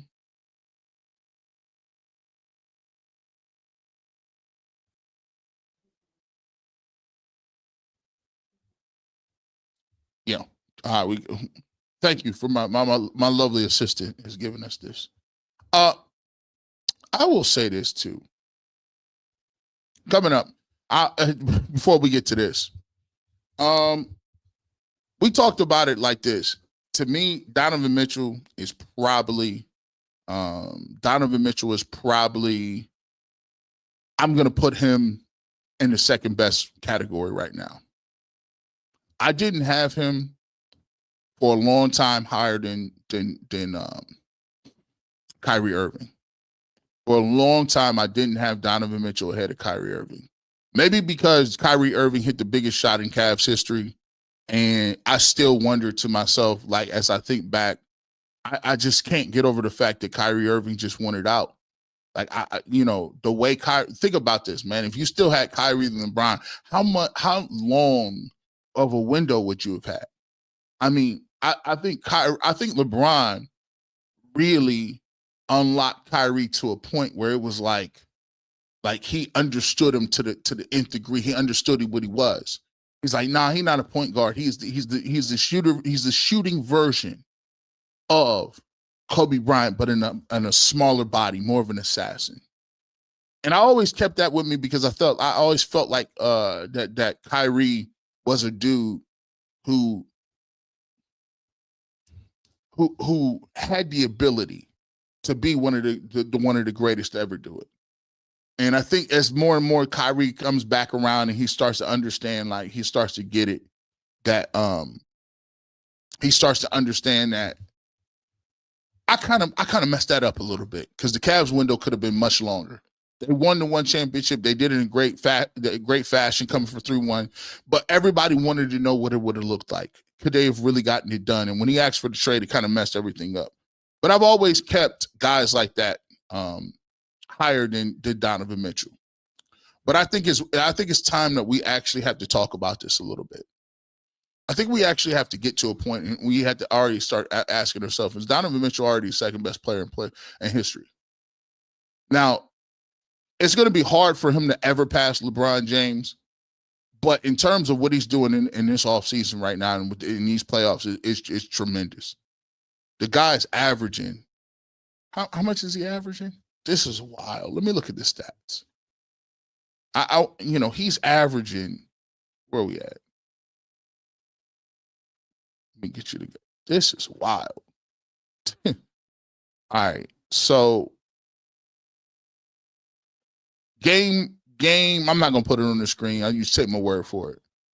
Game 1, where they lost 121 is 112. He had 33 points.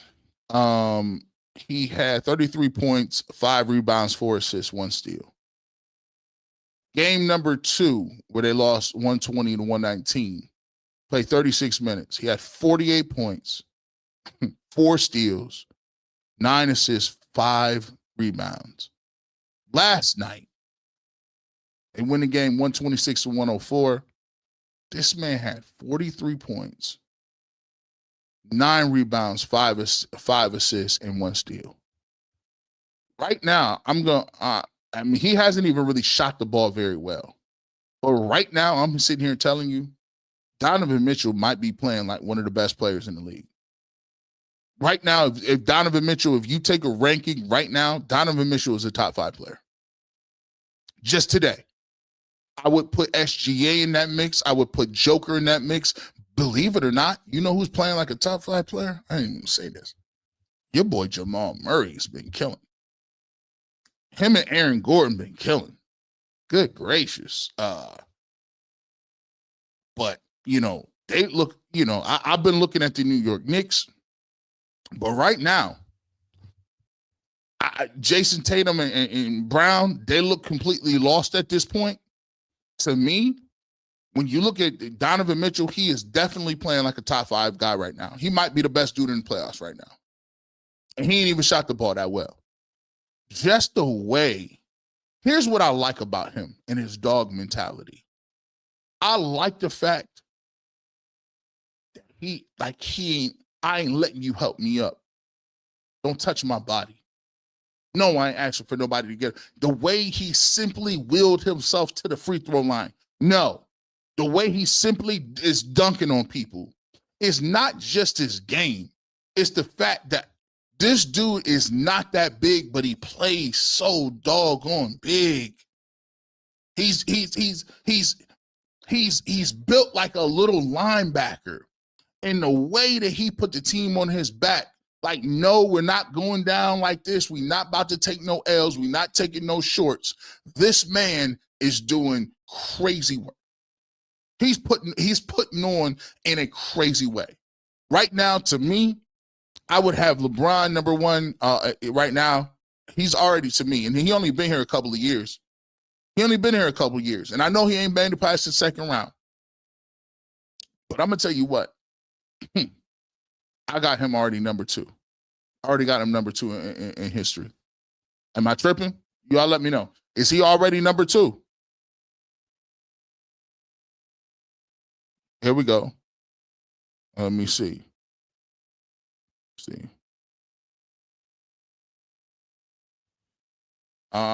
He says he has Joker, Brunson, Spider Mitchell. I like that one. Brunson been playing too. Brunson, by the way, as we sit here and we talk about this, I don't know what's up with these Celtics, bro. Is the Celtics out of here? I know we set this thing up where in a world, in an alternate universe, that the Celtics was supposed to beat the Cavs, and we were supposed to meet, and then we had OKC waiting on us. What has been the biggest surprise? The biggest surprise to me is the Boston-New York series. Does this change the way you guys think about New York and Boston? Because I had Boston winning the series. I think everybody did. I think people thought that New York was going to be scrappy, but you going in the Boston Garden, I heard tickets is like 27,000. Tickets in the Garden, 27,000 game 3. And Jalen Brunson ain't even went off for 40 yet. Does the way that this series is playing out between the Knicks and the Celtics have you thinking different? Because here's the way I usually have. As soon as the Cavs lost 2 games, I stopped worried about everybody else.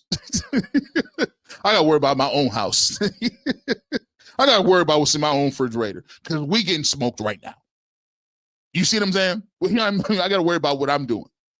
But in general, though, man, when you take a look at it, this game, listen, these New York Knicks, you looking at a situation where the Knicks and the Knicks and the Celtics might be a knockdown drag-out. If the Celtics lose game 3, my G,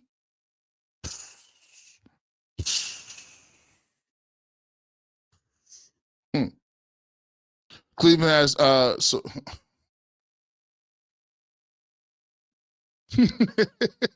I don't know what that said. Let's see. Well, hold on. What's this? Let me see this. Never Bloom says, my buddy sold 2 tickets for Madison Square today for $5,000. My goodness. Front Door TV says, all eyes on Boston. If they go down 3-0, they can cancel Christmas. Spider needs 50 points next game. Tie the series up at 2. He goes to number 2 in that list. Let's see. CC says, nah, you can't count the Celtics out yet. Lauren says, please get the Celtics up out of here. That would be nice. Dub Do says, I'd love to face the Celtics, but I'm not mad. So listen, that's crazy. So you are telling me right now, you guys are telling me as we speak that you would rather see the New York Knicks or the Celtics. You said you would rather see the Celtics? You'd rather see the Celtics. Okay. We'll see. I will let me know what we're talking about. I didn't hear that. Let me see. Is that true?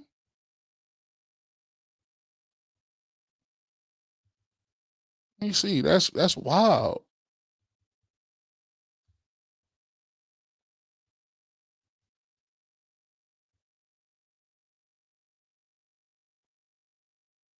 Let me see. I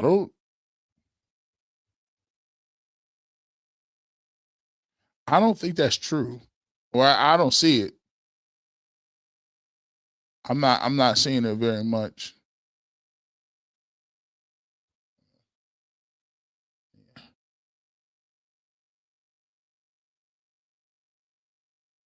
Let me see. We get. Nope, I don't see it. Look at this.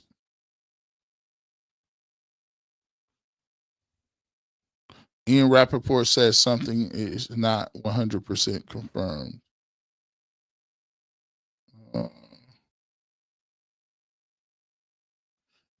Justin Melendez says, if you really want Boston, I question your intelligence. Nah, I'm gonna I'll take New York. I'll take New York on that, man.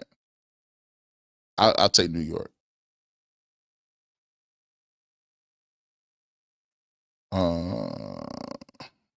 Let's get one more here before we switch.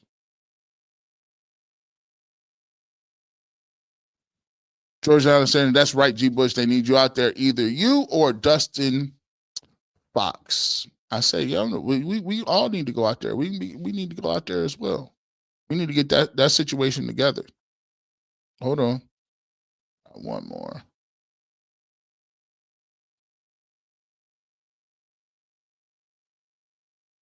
Oh, I see what you mean. I see what you mean. I got what you're saying. Yeah. So yeah, people. So we got requests. Shout out to the Guardians. What are the Guardians doing? Guardians, I think Guardians won yesterday. Yes, they did. Won 8-6 against the Nationals. They won the other day. They won last night 6-0 with the Phillies. Let me tell you about these doggone Guardians, to be honest with you. They do it every single year. Right now, Guardians is 23-15, right? 8-2 in their last 10, right? They 2.5 games back from the White Sox. And this is what I get for listening to people. These doggone Guardians, every single time you count them out, every single time you put these dudes in the graveyard, guess what? They just keep playing well. Like, that's the nerve-wracking part about the Guardians is I picked them to come in. I picked them actually to come in fourth in the division. I had Detroit coming in first. I had Kansas City coming in second. And I had them fighting with the Twins and the Guardians the whole year, going back between third and fourth, right? And I had them in like probably 84, 85 wins. And the problem with the Guardians is this. They always seem to find a way to just float in this AFC, or excuse me, not AFC, but the Central. Like, and when you're in the AL Central and you got Detroit, you got Cleveland, you got Kansas City, you got Minnesota, and having the White Sox in there is always good because they're the worst team in baseball. You're going to be able to float. The problem I always have with the Cleveland Guardians is this. At some point, you have to ask yourself, are you really trying to win, or are you just propping yourself up as teams that just want to win? Are you just propping yourself up that makes you want to look like you want to win? People always say, man, why don't y'all give the Guardians no credit? You know, they're the best run team in baseball. They're the best run front office. They're the best run team. They always find new pitchers. My problem is that you don't really retain people. Case in point, they got rid of Josh Naylor this year in the offseason. Naylor hit the most home runs for you as a power bat. The problem with the Guardians is when they play the Yankees and teams like that, they hit 3-run home runs on the Guardians, and the Guardians cannot continue to put runs on the board. They just don't have the power numbers to compete with those guys. You got rid of Josh Naylor for nothing. You did. I'm sorry. You did get something for him, right? You got pitching and you got some prospects. But the problem is, why would you might as well have kept him.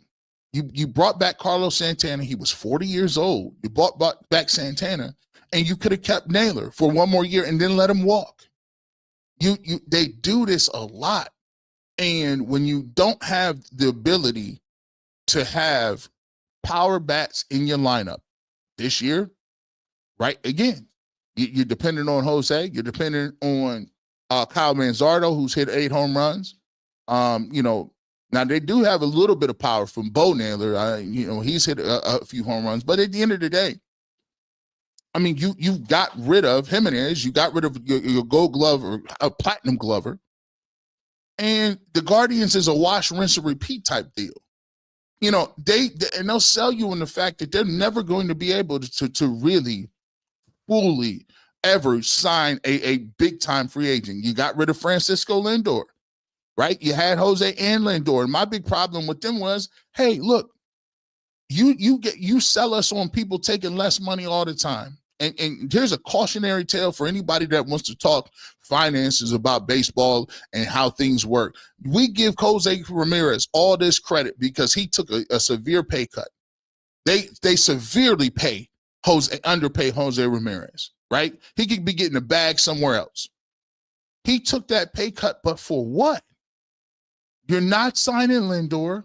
You're not going out spending no money on no bats. You're never going out and being a big player in free agency. So the money that you didn't give Francisco or Jose Ramirez, you wasted his time. You wasted his prime when you could be taking that money, putting it with something and getting it done. Put it to you like this. I always act, and this is how I knew it was a problem and why it's hard that some people, casual fans, make it very difficult to root for the Guardians. It is because when you deal with a situation and you're dealing with,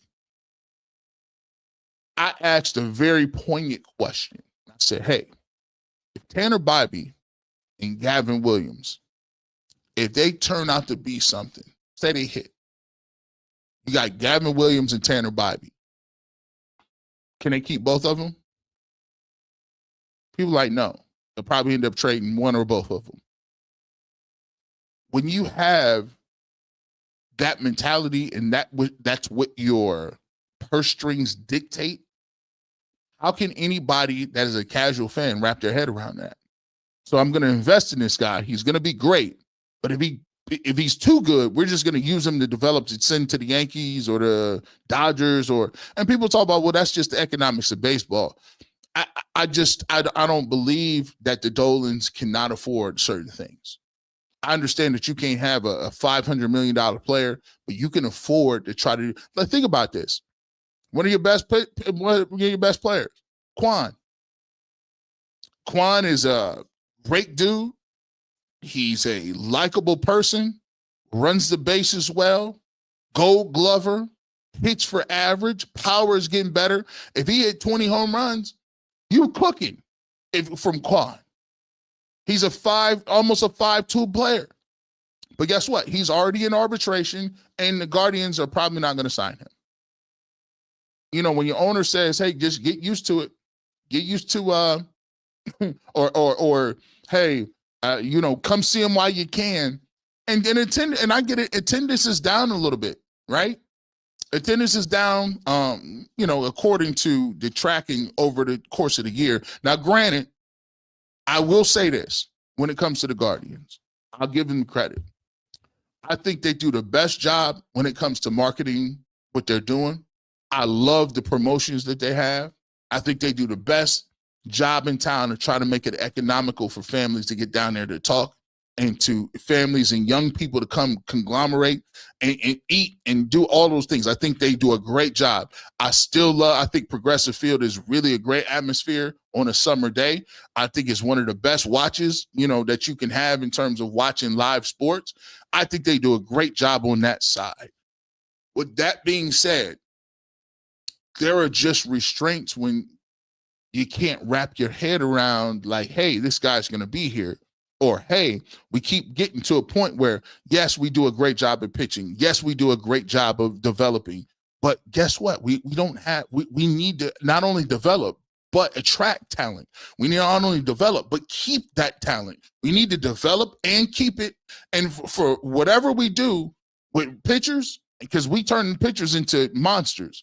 Guys come in, we get them, we refurbish them. They start throwing 5-6 miles an hour faster. You're like, dang, how did they get this off? How did they get this off? They need to do whatever they're doing that with hitters. I mean, I've been looking for this George Valera guy for years. We ain't seen him. And I want to see Travis Bazana too. They be playing along way too much with these. They do this. Remember Espino? And I'd be love sitting up there talking, listening to Jay and Bull and Jason Lloyd. Espino. I've been hearing about Chase. Hey, DeLauder. He's DeLauder. DeLauder is coming. You're like, bro, quit telling me these names every single year. You tell me these names every single year. Rocchio. Playoff Rocchio. Come on, man. Arias. Now, Arias looks like he's been trying to do some stuff this year. He looks better than Rocchio. But we need to stop talk about these prospects and actually see these prospects. We need to get to them. We need to get to them. All right, we got about how much? We got about 5 minutes to go here. Let's 2044, 2048. Hit that like button for me, man. I appreciate you guys. Pulling up on me on a Saturday. We appreciate you guys.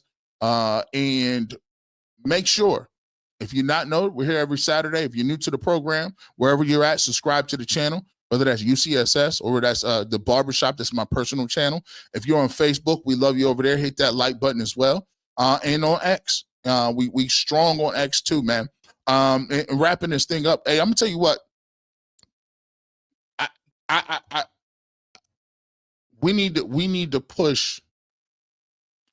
We need to push for football and stuff actually starting to count again. If this is the main takeaway from what we talked about today, I want people to start taking away that stuff matters. You know, I just think that people, as we're in the media and as we talk about these games of sports and different things like that, you know, I love the games of the game of sport. Whether it's basketball, baseball, and football, I played them all. Played varsity, 3-year letterman in every single sport. And the thing that I'm still getting used to and I don't understand, and I think that we as a fan base have to push our media. We have to push them. We have to push them to be better, to be more involved, to be more engaged, to be more understanding, to be more learned, because some of the commentary that I see coming out is not the way we trying to do. Listen, we need to start refurbishing the way we think. This is a new cycle, a new system.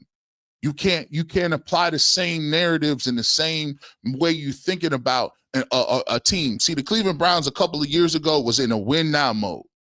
You knew who was going to start. You knew who the quarterback was going to be. You knew who the play callers were. You knew who the playmakers were. We knew everything. You had Nick Chubb and the Batonios, and we just, Joe Thomas was a staple for a long time. We just had, where we had one of the best defenses that we've had in a long time. And a lot of those guys on that defense were veterans that we brought in, right? But the way you cover that can't be the same way you cover a slight rebuild.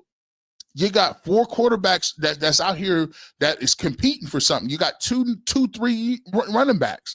We don't even know who the receiver is going to be, who's going to step up, who's going to deliver something, right? What is the offense going to be looking like? I ain't heard nobody talking to Tommy Reese. I ain't heard nobody talking about where's the new little wrinkles that people is bringing to the table? Where is that at? Where's the conversations with, all right, well, are we going back? When you say we going to Kevin's old offense, what is the staple of what Kevin's old offense was? Or can you expect somebody to go to something old, or do we need some new stuff? Like, we can't keep covering these sports and these topics and these players with the same old blanket coverage. These are new individuals. These are younger characters. These are younger players. We into development. We're into getting competition in here. And you can't breed competition if you're using the same old stuff. Being like, oh, this don't count. No, you got to start pushing back on people that always telling you something don't count, bro. No, that ain't it. If it don't count, go do a regular job. Because this ain't a regular job. I'm going to tell you that right now. This is light. This is light. I know people still doing manual labor. No, everything counts. So for me, you know, like we gotta push them. But for me, if you into content where you want somebody to keep it real and somebody that really want to talk about what the sports is, you know where to find us. You know where it's at. Tell somebody, hey, like me, you want to hear all that little narrative stuff? You want to get into really what's counting and what's moving out here? Somebody gonna tell the truth? Come over to the barbershop. If you want to leave, if you want to do tabloid radio all year, you know where to go. Because you know where it's easy to get it. It's everywhere. It's everywhere. You want to know what another grown man eating for dinner? Go over there. But if you want the real, you want that fresh shape up. If you want them clippers you want them clippers sharp, come to the barbershop, man. Stop playing around with us, man. Hit that like button, hit that subscribe button. And as always, you never know where G Bush gonna pull up at. But you want the cut. We keep the clippers in the back door. Have a great day. And as always, go Browns, go Cavs, go Guardians. Peace.